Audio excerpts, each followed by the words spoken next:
성경에서 주신 말씀은 누가복음 24장 13절에서 35절 말씀입니다. 그 날에 그들 중 둘이 예루살렘에서 25리 되는 엠마오라 하는 마을로 가면서 이 모든 된 일을 서로 이야기하더라.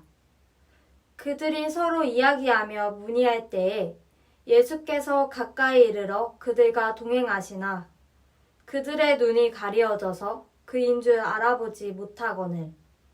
예수께서 이르시되 너희가 길 가면서 서로 주고받고 하는 이야기가 무엇이냐 하시니 두 사람이 슬픈 빛을 띠고 머물러 서더라. 그 한 사람인 글로바라 하는 자가 대답하여 이르되 당신이 예루살렘에 체류하면서도 요즘 거기서 된 일을 혼자만 알지 못하느냐. 이르시되 무슨 일이냐 이르되 나사렛 예수의 일이니 그는 하나님과 모든 백성 앞에서 말과 일에 능하신 선지자이거늘 우리 대제사장들과 관리들이 사형 판결에 넘겨주어 십자가에 못 박았느니라. 우리는 이 사람이 이스라엘을 속량할 자라고 바랐노라. 이뿐 아니라 이 일이 일어난 지가 사흘째요. 또한 우리 중에 어떤 여자들이 우리로 놀라게 하였으니 이는 그들이 새벽에 무덤에 갔다가 그의 시체는 보지 못하고 와서 그가 살아나셨다 하는 천사들의 나타남을 보았다 함이라. 또 우리와 함께 한 자 중에 두어 사람이 무덤에 가 과연 여자들이 말한 바와 같음을 보았으나 예수는 보지 못하였느니라 하거늘. 이르시되 미련하고 선지자들이 말한 모든 것을 마음에 더디 믿는 자들이여. 그리스도가 이런 고난을 받고 자기의 영광에 들어가야 할 것이 아니냐 하시고 이에 모세와 모든 선지자의 글로 시작하여 모든 성경에 쓴 바 자기에 관한 것을 자세히 설명하시니라. 그들이 가는 마을에 가까이 가매 예수는 더 가려 하는 것 같이 하시니 그들이 강건하여 이르되 우리와 함께 유하사이다. 때가 저물어 가고 날이 이미 기울었나이다 하니 이에 그들과 함께 유하러 들어가시니라.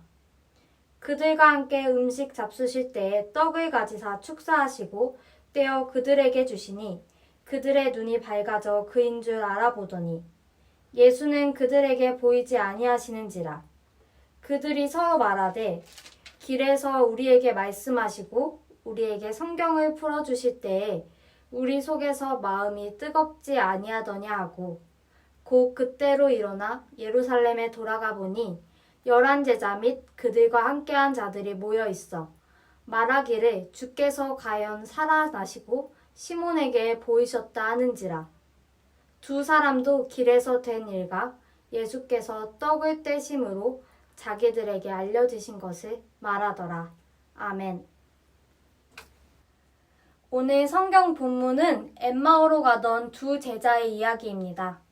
엠마오로 가던 두 제자 이야기는 부활하신 주님을 어떻게 만날 수 있는가를 보여주는 매우 중요한 이야기입니다. 성경에서는 베드로가 빈 무덤을 본 이야기와 제자들 앞에 예수님이 나타나신 사건 사이의 위치에 부활의 의미를 더욱더 잘 설명하고 있습니다. 엠마오로 가는 두 제자가 예수님께 가졌던 기대는 이스라엘의 정치적 회복이었습니다. 그러나 예수님께서 십자가에서 죽음을 맞으셨고 두 제자는 십자가 죽음을 실패로 보며 안타까워했습니다. 심지어는 부활의 증언도 믿지 못하였죠. 예수님의 무덤이 비었음을 두 눈으로 보았고 예수님의 부활하셨다는 천사의 말을 들었다는 여인들의 증언을 들었으나 그 역시 믿지 못하였습니다. 하지만 예수님께서는 이 두 제자에게 찾아와 동행하셨습니다. 그리고 함께 하시며 성경 이야기를 들려주셨죠. 그러나 그들은 한참 예수님과 대화를 나누었지만 예수님인 줄 알지 못하였습니다. 예수님은 메시아에 대한 예언의 말씀을 그들에게 가르치셨고 두 제자는 눈으로 예수님을 보았고 또 귀로 그분의 말씀을 들었지만 그분이 예수님이신 줄 알지 못했습니다.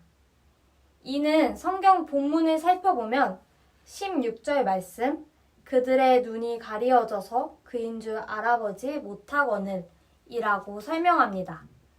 이 두 제자는 십자가의 죽음과 빈 무덤 이야기를 예언의 성취로 믿지 않았기 때문에 예수님을 알아볼 수 없었던 것입니다. 예수님께서는 계속해서 구약에서 약속된 메시아임을 지속적으로 계시하였습니다. 그러나 성경 말씀대로 눈이 가리어져 예수님이 메시아임을 알지 못하는 것입니다. 이는 우리 삶 속에서도 수많은 복음의 메시지를 듣고도 예수님을 그리스도로 믿지 못하고 보지 못하는 이유이기도 합니다. 이 두 제자와 예수님을 따르는 사람들, 또 우리에게는 한 가지 공통점을 발견할 수 있습니다. 이는 바로 예수님의 말씀을 있는 그대로 듣지 않고 자기만의 필터를 통해서 듣는다는 것입니다. 내가 원하는 메시아상에 예수님을 끼워 맞추려고 합니다. 그런 필터를 통해 예수님의 이야기를 듣는 것은 예수님의 말씀을 오해하고 잘못 믿게 합니다. 우리는 들음에 있어서 하나님의 음성을 잘 듣고 있는지 돌아보아야 합니다. 내 기준, 내 선입견, 나만의 필터를 가지고 듣는다면 그 말씀은 본래의 의미와 능력으로 우리 삶 가운데 역사할 수 없습니다. 예수님의 메시지, 하나님의 음성을 있는 그대로 듣고 우리 삶 속에 역사할 수 있는 들음의 능력이 반드시 우리 삶 속에 필요합니다. 로마서 10장 17절 말씀을 보면 믿음은 들음에서 나며 들음은 그리스도의 말씀으로 말미암았느니라 라고 합니다. 믿음은 들음입니다. 하나님의 음성을 있는 그대로 제대로 듣는 것이 믿음의 가장 큰 핵심입니다. 성경 본문 31절 말씀을 보면 그들의 눈이 밝아져 그인 줄 알아보더니 하고, 또 33절 말씀을 보면 길에서 우리에게 말씀하시고 우리에게 성경을 풀어주실 때에 우리 속에서 마음이 뜨겁지 아니하더냐라고 말하고 있습니다. 예수님께서 두 제자와 함께 식사하시고 이야기를 들려주심으로 두 제자의 눈이 밝아지고 마음이 뜨거워졌습니다. 이것은 바로 예수님의 능력이며 말씀의 능력입니다. 성령님이 마음을 비춰주심으로 영적인 눈을 깨울 수 있었던 것입니다. 우리가 예수님의 이야기를 바르게 듣고 눈이 밝아지고 마음이 뜨거워지려면 성령의 내적 조명이 필요합니다. 이들이 예수님임을 깨닫고 복음을 전할 수 있었던 것은 바로 말씀을 바르게 들려주시는 예수님이 계셨고 들은 말씀을 깨닫게 도우시는 성령님이 계셨기 때문입니다. 하나님의 음성을 내 안에 바르게 듣기 위해서는 성령님의 도움이 없이는 가능하지 않습니다. 성령의 감동으로 마음이 뜨거워지고 말씀을 깨닫게 되는 것입니다. 바로 들음은 있는 그대로 하나님의 말씀을 받아들이는 것이고 이를 위해서는 반드시 성령의 임재가 있어야 합니다.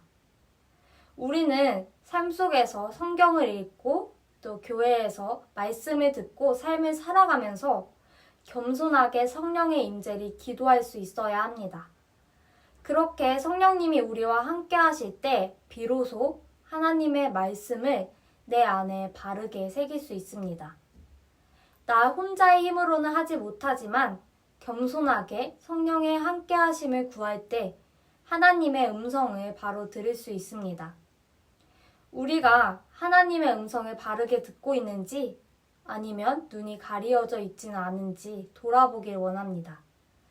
또 눈이 밝아지고 마음이 뜨거워질 수 있도록 성령이 함께 하심을 구할 수 있었으면 좋겠습니다. 오늘 하루 삶을 살면서 하나님의 음성을 바로 들을 수 있는 그런 귀한 시간을 가지시길 바랍니다. 기도하겠습니다. 사랑이 많으신 하나님 아버지 감사합니다. 우리가 삶을 살아가면서 하나님의 음성을 바로 듣고 있는지 돌아봅니다. 내가 가진 기준, 선입견, 필터로 하나님의 음성을 내 멋대로 듣고 있는 건 아닌지 하나님의 음성을 오해하고 잘못 듣고 있는 것은 아닌지 돌아보며 회개합니다. 내 멋대로 듣는 것이 아닌 하나님의 음성을 있는 그대로 들을 수 있도록 성령의 함께하심을 겸손하게 간구하는 하나님의 자녀 될 수 있길 원합니다. 삶을 살아가며 수많은 하나님의 메시지를 들을 때 내 삶의 능력이 되게 하시고 내 삶에 역사하셔서 하나님의 일을 행하는 하나님의 자녀 되길 원합니다. 예수님의 이름으로 기도드립니다. 아멘.